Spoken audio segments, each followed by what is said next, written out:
Ian Granger, you're gonna be late. His 6-year-old daughter, Mia, shouted from the back seat, kicking her snow boots against the worn leather. I know, baby. I know, Ian muttered, tightening his grip on the steering wheel. The car's heater barely worked, and the frost on the windshield hadn't completely melted. He exhaled and glanced at the dashboard clock. 7:43. He had 17 minutes to drop Mia at school and make it to the hardware store before his shift started. They pulled into the school's small parking lot, and Mia unbuckled herself with the kind of speed only a kid who loved her teacher could pull off. Lunch is in your backpack, okay? And gloves this time, he said, leaning back to grab them off the dash. Mia grinned, stuffing her hands into the puffy mittens. I got it, Daddy. Love you. He smiled tight, tired but genuine. Love you more, M and M. She bolted toward the school doors, her pink backpack bouncing behind her. Ian waited until she was inside before shifting into drive and pulling back onto the icy road. That's when he saw her. A woman in a camel-colored coat slipped outside the cafe on the corner. Her heels skidded off a patch of black ice, and before she even hit the ground, Ian was already swerving his car into the loading zone. He jumped out, Hey, are you okay? She sat up slowly, wincing as she tested her wrist. Her long dark hair had come loose from her low bun and framed her face like silk. I'm fine, she said, clearly not fine. You're not, he replied, offering his hand. Let me help. She hesitated, then took it. Her hand was cold, but her grip was strong. She looked up at him, and for a second their eyes locked. Hers were sharp, intelligent, and a little amused despite the fall. Thanks, she said as he helped her to her feet. That was graceful. Looked like a solid 8.5 to me, Ian said with a grin. The woman laughed and then winced again. Okay, maybe a 6, and my wrist is probably sprained. I can take you to the urgent care. It's right down the block. She blinked. You don't even know me. You fell on ice. I'm not gonna leave you here holding your wrist and pretending you're fine. She studied him for a second. I'm Harper Ellison. Ian Granger. She nodded once. All right, Ian, let's find out if I broke something. The urgent care wasn't crowded, and Ian sat with her in the waiting room. She'd insisted he didn't have to stay, but he didn't budge. You don't have somewhere to be, she asked, tilting her head. I do, he said, but also don't leave people bleeding in the snow. I'm not bleeding. You almost did, he pointed out. Harper huffed a small laugh. What do you do? Part-time at a hardware store. Evenings, I work maintenance at an apartment complex. You. I work in real estate. It was technically true. She owned 3 development companies and sat on 2 national boards, but she didn't need to tell him that. Not yet. When the nurse called her name, Harper stood, then paused. You're staying. Ian nodded. I've got time. She walked into the room with a small smile on her lips and a strange flutter in her chest. An hour later, they walked out of the clinic, her wrist wrapped in a brace, her coat now slightly damp from the melted snow. Thanks again, Harper said. You really didn't have to wait. I wanted to, Ian said. You sure you're okay to get home? I have a driver parked around the corner. I'm good.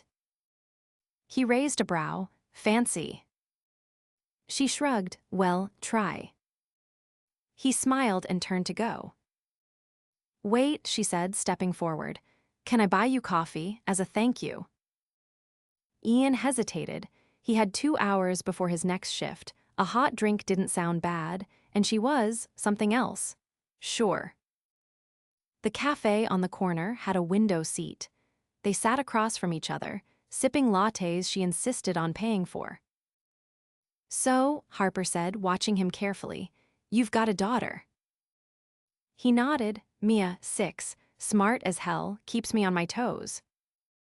You raise her on your own. Yeah, he said. Her mom left when Mia was 2, haven't heard from her since.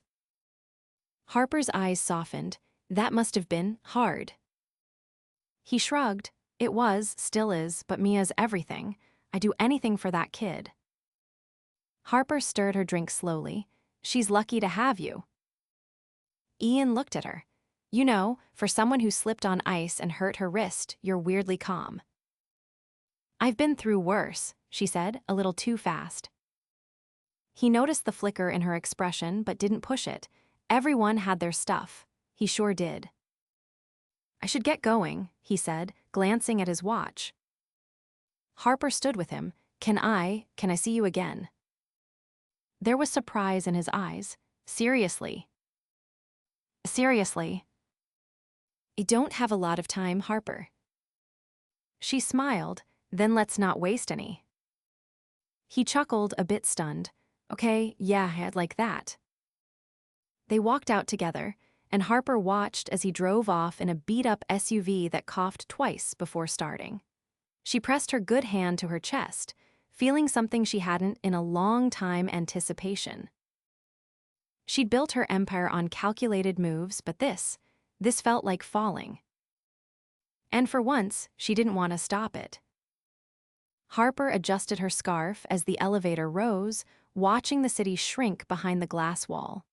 Her wrist throbbed beneath the sleek beige brace, but it wasn't the pain that had her distracted.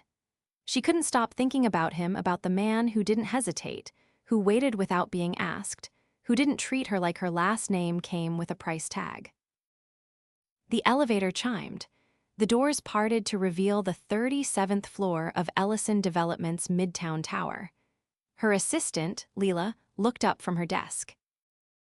You're late. I was helping someone, Harper said, walking past her.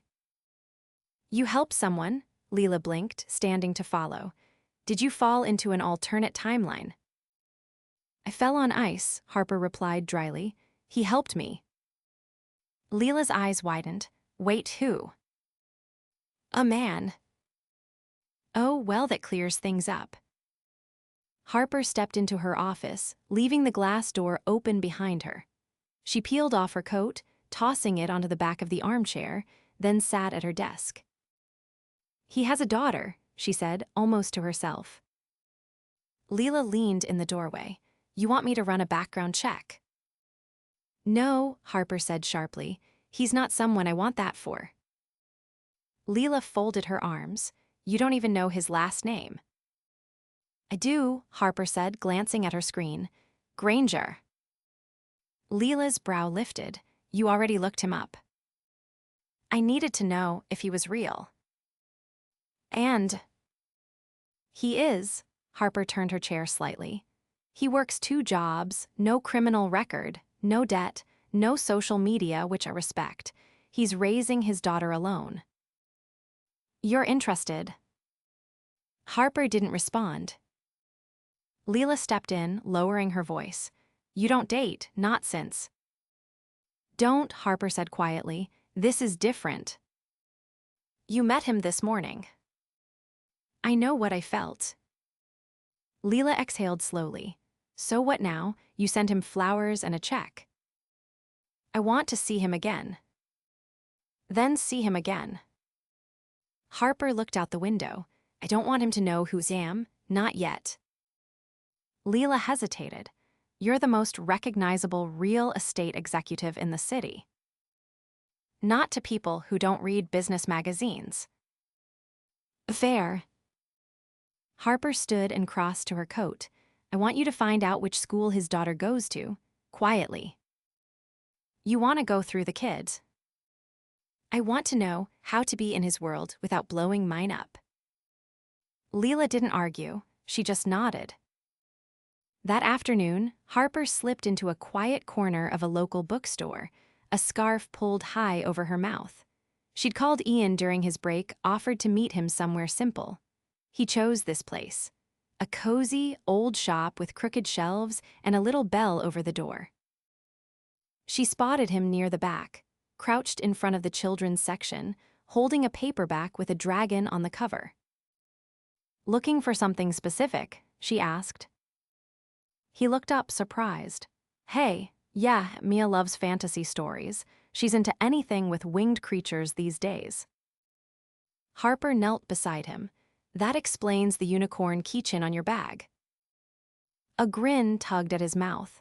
She made me promise to keep it there, says it's for protection. Smart girl. He stood and offered her the book. You ever read this one? I used to sneak into the library when I was a kid, she said, flipping through the pages. I practically lived between the shelves. He watched her. You don't talk like someone who had to sneak into libraries. You don't look like someone who works 18 hours a day. Taché. They wandered to the back corner, where a pair of armchairs waited beside a faux fireplace. Harper sat, careful with her wrist. Ian leaned forward, elbows on his knees. Listen, I've been thinking about today, about you. Yeah. You offered to see me again, and I want that, but I need to be clear about something. Harper studied him. Go on. I don't have time for games. My life is stretched thin. I don't date, not really. Mia comes first, always. So if this is just a distraction for you, that's okay, but I can't do that. She didn't flinch. It's not a distraction. I'm not trying to be difficult. Just don't want her to get attached to someone who disappears. Harper nodded. You're right, and I'm not going to disappear. He leaned back. Okay. Silence settled, but it wasn't uncomfortable. She noticed the faint stain on his collar, probably from paint or oil. His shoes were clean but worn thin. Everything about him screamed responsibility. I've got to head to my second shift soon, he said, glancing at his watch. Where is it? Maintenance, an apartment complex across town. She stood with him. Mind if I walk with you? He looked surprised. It's a long walk. I've got time. He hesitated, then nodded. They left the bookstore together, the cold air biting at their cheeks. Harper didn't speak as they walked. She just listened to the way he described the building's creaky elevators, the residents who called him at all hours, his plans to fix up an old bike for Mia's birthday. When they reached the complex, he paused at the gate. This is it. Can I come in? He shook his head. You wouldn't make it 10 minutes in that boiler room. But I'd like to see you again. He pulled a pen from his jacket and scribbled something on a scrap of receipt paper. That's my address, if you ever want to stop by. She took it, folding it carefully. I will. As he disappeared into the building, Harper stood there for a moment, the cold forgotten.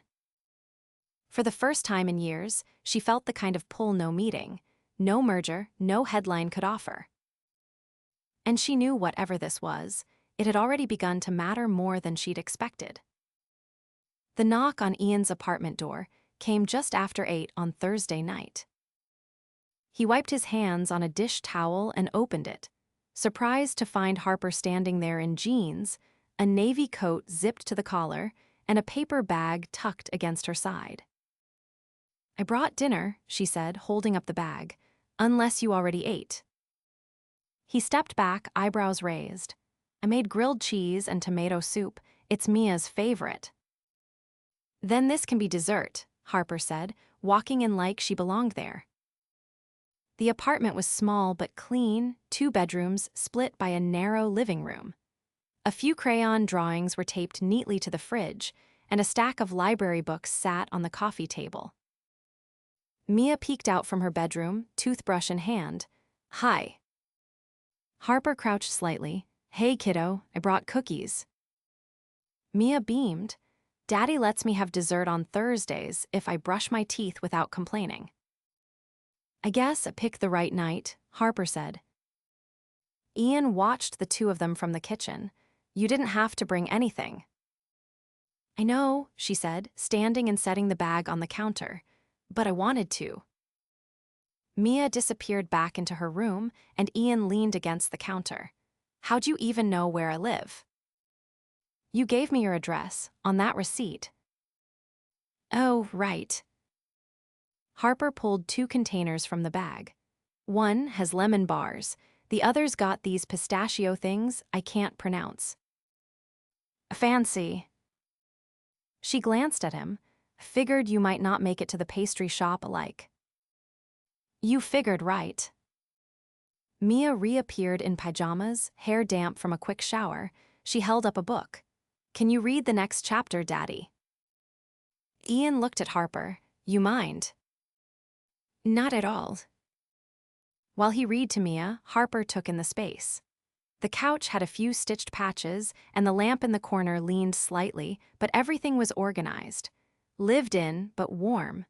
She noticed a framed photo on the shelf, Ian holding Mia as a baby, both of them bundled in a hospital blanket. No mother in sight.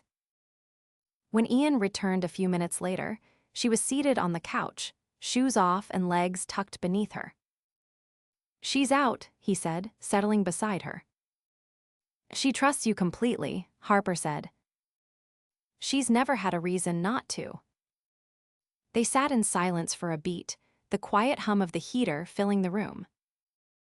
You said something the other day, Harper began, about not wanting Mia to get attached to someone who might disappear. I meant it. I'm not going to disappear, she said, voice low, but I haven't told you everything. His jaw tightened slightly. Okay. I didn't lie, but I left things out. Such as, my company owns 5 developments in the city. I'm not just in real estate. I run Ellison Development. He blinked. You're the Ellison. Yes. Ian stood and paced once. That's a lot to drop after lemon bars. I know. You walked into my world like it was no big deal. You let me believe we were on the same page. I didn't want my name to change things. He turned, but it already has. Harper stood too. Do you think I'm here out of pity? I think you're used to a life can't give you. I'm not asking you to give me anything, she said. I just want to know if this whatever it is was real for you. He met her gaze, and something shifted. It was, he admitted. Still is, but I don't know how this works. We figure it out. He shook his head. You don't get it. I can't take trips on a whim. I can't wine and dine anyone. I can't even fix my car without rearranging bills. I'm not asking for any of that. You might not be, but your world does. It demands things. Harper stepped closer. I've had people orbit me for years, Ian. People who say what they think I want to hear.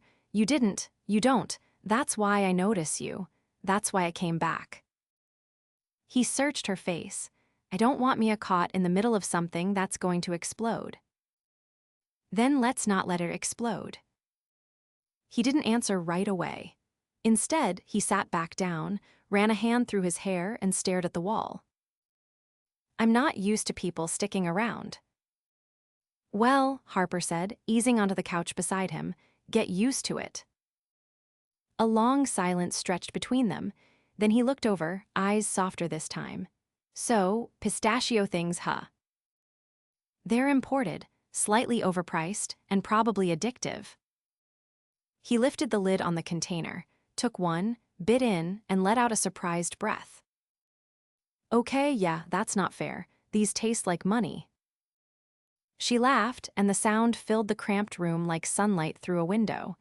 It was the first time Ian realized how easy it felt to have her beside him. Complicated? Absolutely. But easy, too. You want to come with us tomorrow? He asked suddenly. Where? My buddy's got a spot at the lake. Mia loves the ducks. It's nothing fancy. I'd love to. He nodded once, then added, bring gloves. It gets windy. She reached for another cookie. Noted. Outside, the city kept spinning. But in the quiet of that modest apartment, something rare took root, something neither of them had planned for, but both knew was already changing everything. Harper stood beneath the wide wooden awning of the lakeside cabin, brushing stray pine needles from her coat.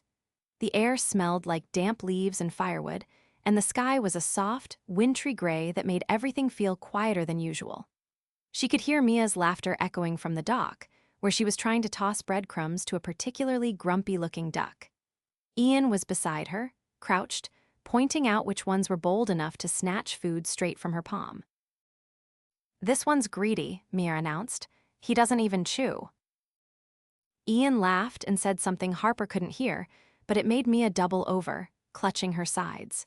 Harper's throat tightened unexpectedly. She'd spent years mastering silence, watching, calculating, moving only when it served a purpose. But something about the way Ian and Mia moved together made her feel like a stranger to her own world. "You're allowed to join us, you know," Ian called, glancing over his shoulder. She walked toward them, careful on the uneven boards of the dock. "I'm trying to figure out how you convinced ducks to befriend you," she said. "There were bribes," Ian replied, "and a lot of patience." Mia tossed another handful of crumbs. "Daddy says ducks don't judge people, they just want snacks." "Honestly, I think they're onto something," Harper said, kneeling beside them. "They also don't care if your car makes weird noises," Mia added. Ian raised an eyebrow at her. "Told you, that sound is normal." "It sounds like a sneeze and a burp had a baby," she said matter-of-factly. Harper bit back a laugh, glancing at Ian. "She's got your honesty." "And her mother's filter," he muttered. Harper didn't ask anything about that. She knew already that he never spoke about the woman who'd left, and she wasn't going to be the one to dig at old wounds. They spent the next hour wandering the edge of the woods, where Mia collected pine cones and named each one with a personality trait. By the time the sun began to lower, casting gold across the lake's still surface, Ian lit the small fire pit behind the cabin and set up 3 folding chairs.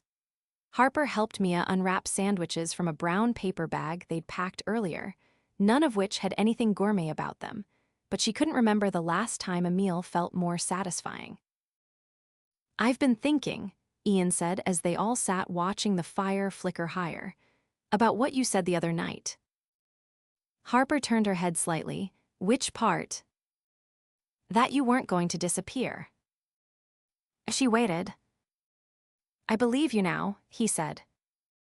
Mia had dozed off, her head resting on Harper's side.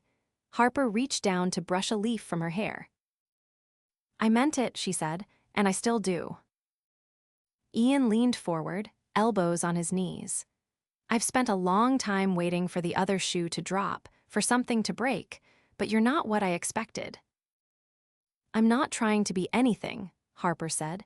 "I'm just trying to figure out how to be in this without breaking it." Ian looked at her, really looked at her. "I've got next weekend off. There's a winter fair in town. Mia's been talking about it for weeks, but I wasn't sure if I'd be able to swing it." "I'll book us tickets," she said, "all 3 of us." "You sure?" "I want to," Harper said, "and before you say anything about it being too much or too fast, don't. Let me do this." He nodded slowly. "All right." Later, after Mia was tucked into the back seat of Ian's car with a blanket wrapped around her, Harper stood beside him in the driveway of the cabin. The world was hushed around them, the snow starting to fall in soft flurries. "I've never let anyone into Mia's world like this," Ian said, his voice low. "I've never let anyone into mine either," Harper replied. He reached for her hand, his fingers rough and warm despite the cold. "So what now?" "Now we stop thinking so much and just take the next step," she said. He leaned in, not rushed, not urgent, just certain. When he kissed her, it wasn't hesitant. It was grounded in something real, something earned. Weeks passed like chapters turning. Harper didn't just show up, she stayed. She helped Mia rehearse for her school's winter performance, sat in the front row flanked by Ian and a bouquet of carnations. She learned how to fold laundry in a tiny apartment while on speakerphone with a board of investors. Ian, in return, stopped questioning every good thing. He let her buy them new pillows without arguing. He started leaving notes for her on the fridge, one of which read, "Don't forget Mia's allergic to kiwi. I'm not. Just say." The night of the winter fair arrived with a burst of lights and music. Ian wore a coat Harper had gifted him 2 weeks earlier, though he insisted he didn't need it. Mia had her face painted like a snow leopard, running ahead through the booths, dragging them with her from ride to ride. Harper took a moment to step away, watching the two of them from a distance. Ian was lifting Mia onto his shoulders so she could see the fireworks better. She snapped a photo before he noticed. "You're smiling like you've got a secret," he said when she rejoined them. "I do," Harper replied, "but I'll tell you tomorrow." The next morning, she brought him to the upper floor of a brick building on the edge of town. He looked around at the empty space, the wide windows, the sunlight pouring in. "What is this?" he asked. "A workshop," she said. "Has the plumbing and electrical already done. Heat works. I bought it last year and didn't know what to do with it." He turned to her, "And now?" "Now it's yours, if you want it." He stared at her. "You said you've been wanting to start your own thing, fixing things on your terms, no late-night calls, no busted elevators, just your own space, your own time." "You're serious." "I am." He stepped forward, voice catching. "Why would you do this for me?" "Because you showed up for me before you even knew my name. Because you love your daughter more than anything. Because I believe in you," she said. "And because I've spent so long building things for everyone else, I want to build something with you." Ian didn't speak. He took her face in his hands and kissed her like he was anchoring himself to the ground. Later that spring, Harper stood in the doorway of the workshop, hand in Ian's, watching Mia paint a crooked sign that read Granger Repairs. "You ever think you'd end up here?" Ian asked. "Not in a million years." "You glad you slipped on that ice?" She leaned her head against his shoulder. "It's the best fall I ever took."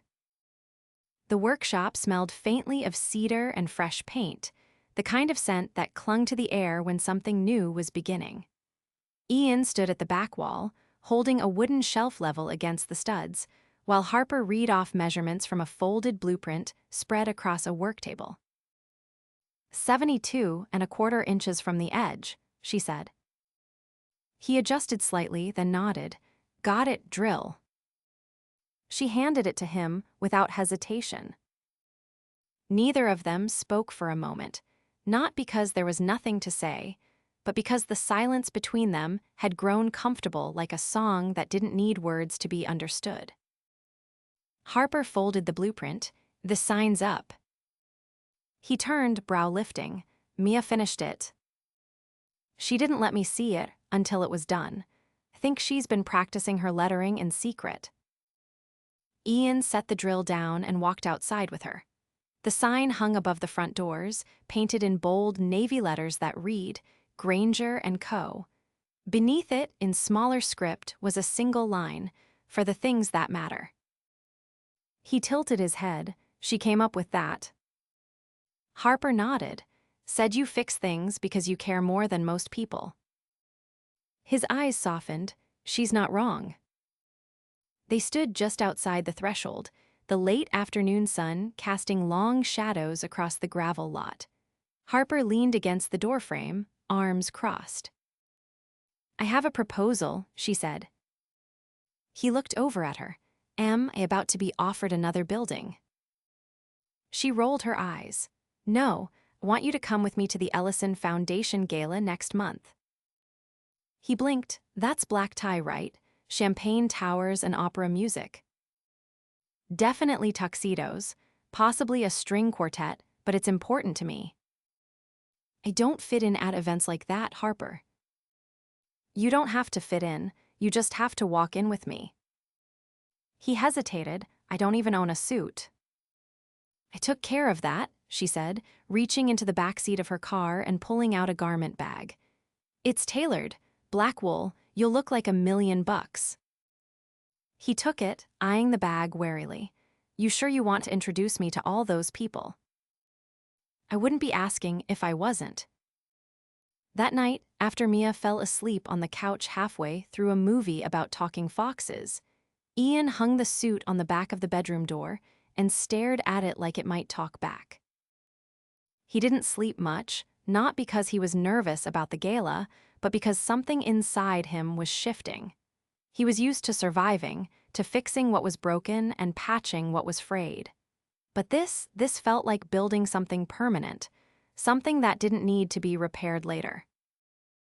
When the night of the gala arrived, Harper met him at the top of the steps outside the grand pavilion. Her dress was navy velvet, cut clean and elegant, with a thin silver belt around her waist. Her hair was swept up, and she wore a diamond pin Ian recognized it had once belonged to her grandmother. She told him in passing. "You're staring," she said as he approached. "You look like you own the stars," he said. She smiled, took his arm, and led him inside. The ballroom buzzed with energy, all glass chandeliers and mirrored columns. Waiters passed flutes of champagne, photographers snapped shots of donors in front of branded backdrops, and a string quartet played something soft and forgettable. Ian kept one hand in his pocket and the other on Harper's back. As the night wore on, people approached board members, journalists, developers. Every time, Harper introduced Ian by name, not as a guest, not as a date, but simply, "This is Ian. He's someone very important to me." Later, after the speeches and the toasts, they stepped onto the rooftop terrace to escape the noise. The city stretched out in all directions, glittering like a promise. Harper turned toward him. "I've been thinking about what's next." "Next?" he asked. "For us." He stepped closer. "You're not about to ask me to move into a penthouse, are you?" "No," she said, "but I'm ready to stop going back and forth between your apartment and mine. I want a home, with you, with Mia, one place, together." He didn't answer right away. She waited. Then he said quietly, "I've been thinking the same thing." Her breath caught. "But I want to be the one who finds it," he added. "Let me do that, just this once." She nodded, "All right." The next week, he took her and Mia to a small house on a quiet street near the lake. It had a wraparound porch, a garden overrun with wildflowers, and a sunroom that Harper claimed instantly as her reading space. They moved in by spring. On the first night, they ate pizza on the floor. Mia made a fort out of sofa cushions, and Harper lit 3 candles even though the lights were working fine. Ian stood in the kitchen, watching them, wondering how he'd ever thought his life would stay small. Months passed. Mia joined a swim team. Harper launched a new housing initiative focused on community-renovated buildings. Ian's workshop gained traction, and soon, he had clients booked 2 months out. Sometimes, he taught Mia how to use the tools under strict supervision, and she insisted on keeping her own pink toolbox under the workbench. One Saturday, Harper stood in the garden, pulling weeds, when Ian came outside with a folded piece of paper. "What's that?" she asked, brushing dirt from her gloves. "Mia drew it," he said we should hang it in the kitchen. She unfolded it. It was a crayon drawing of the 3 of them standing in front of the house. Above their heads, in bright orange letters, were the words, "Our forever." Harper looked up at him. "I think she's right," he said. Harper's voice was steady. "So do I." He reached into his pocket and pulled out a ring. No speech, no kneeling, just a quiet offering between 2 people who had already chosen each other 1,000 times before. She took the ring and slid it on without hesitation. They didn't need a lavish ceremony. They planned something simple in the backyard, just them, Mia, and a few close friends. Laughter filled the space as vows were exchanged under strings of lights and a canopy of stars. And when they danced, barefoot on the grass, Harper whispered against his cheek, "Thank you for stopping that day." Thank you for seeing me. He kissed her, slow and sure. I always will.